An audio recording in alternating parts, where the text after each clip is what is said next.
Rodeo has come a long way from its roots in the 1860s and 1870s roundup camps, when the annual roundup and branding of cattle encouraged informal contests among the working cowboys. These skills have a rich history, tracing back to the great horsemanship traditions of the Spanish conquistadores. During the late 1700s and early 1800s, Spain held much of the land that is the American West. Established missions raised cattle for America's flourishing market. The need grew for skilled horsemen to handle and manage the herds. Many of the men running the missions were of Spanish nobility, trained in the skills of horsemanship and roping practiced in Spain for centuries.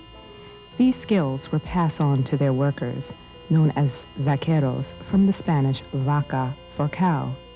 Once these lands were converted to privately owned ranchos during Mexico's rule, the vaqueros found work running cattle and managing the range. Even after the United States gained control in 1848, among the first black cowboys were also slaves who had learned their skills in Texas from vaqueros, and those who had worked for Native American slave owners in Indian Territory in present-day Oklahoma. Having learned such skills as slaves, many blacks who traveled west to work on the plains were already adept at breaking, riding horses, roping, and branding cattle. Cowgirls were virtually non-existent, although on small ranches, women would help with riding and handling livestock during busy seasons. During the 4 years of the Civil War, scores of calves grew to be wild cows and longhorn bulls, unbranded, unclaimed, untamed, and dangerous. Many cattlemen returned home from the war to discover their millions of heads of unmarked cattle scattered across the plains. For skilled cowhands, work was plentiful and even tougher than usual.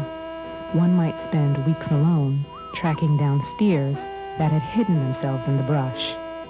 As Americans returned to their farms and businesses after the war, and as Southerners in particular began to rebuild, Texas herds swelled with wild cattle that were being reclaimed and branded.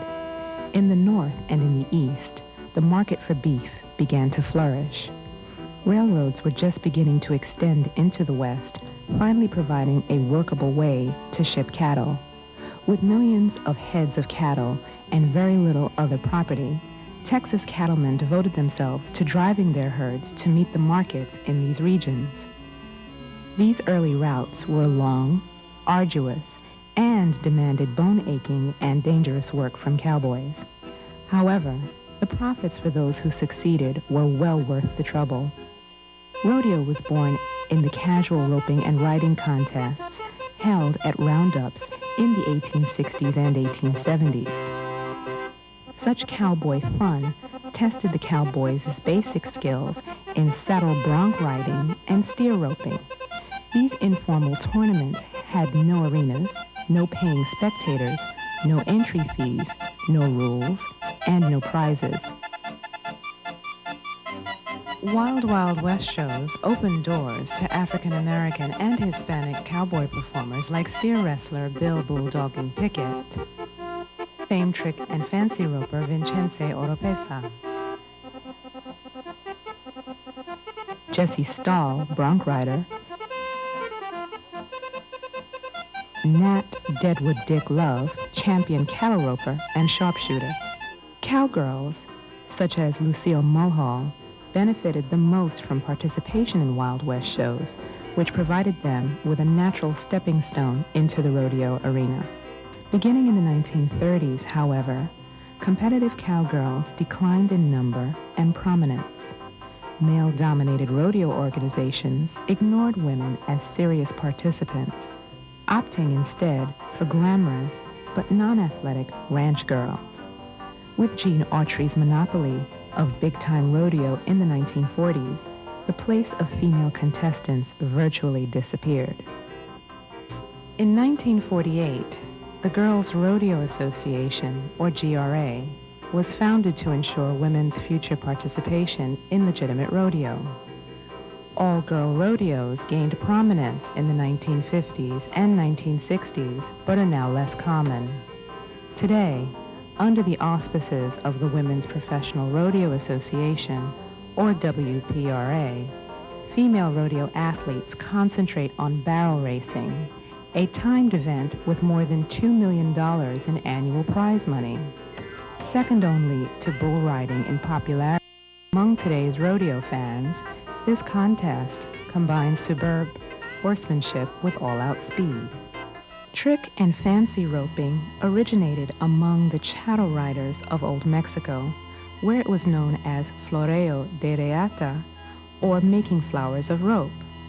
Vicente Oropesa introduced stylish roping to the United States in 1894 with Buffalo Bill's Wild West show, and Will Rogers popularized the skill across the nation during the early 20th century. Trick roping involves capturing from 1 to as many as 10 running horses and their riders using various horizontal or vertical loops. Catches are made by casting the loop onto the target and drawing the slack, or by setting the loop and allowing the target to run into it. Catch ropes usually are made of maguey, a stiff plant fiber that allows control in throwing large loops, like the ocean wave and the figure 8.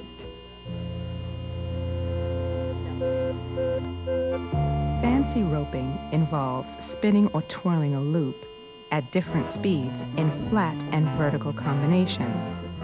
Good athletes in their own right, rodeo clowns entered the arena in the early 20th century. Many were competing cowboys who made extra money by entertaining during the idle time between events. With the introduction of aggressive Brahma bulls in the late 1920s, rodeo clowning took on a more serious function. Because Brahma bulls would attack a downed contestant, bullfighting clowns risked their lives to save bull riders from serious injury or death in the arena.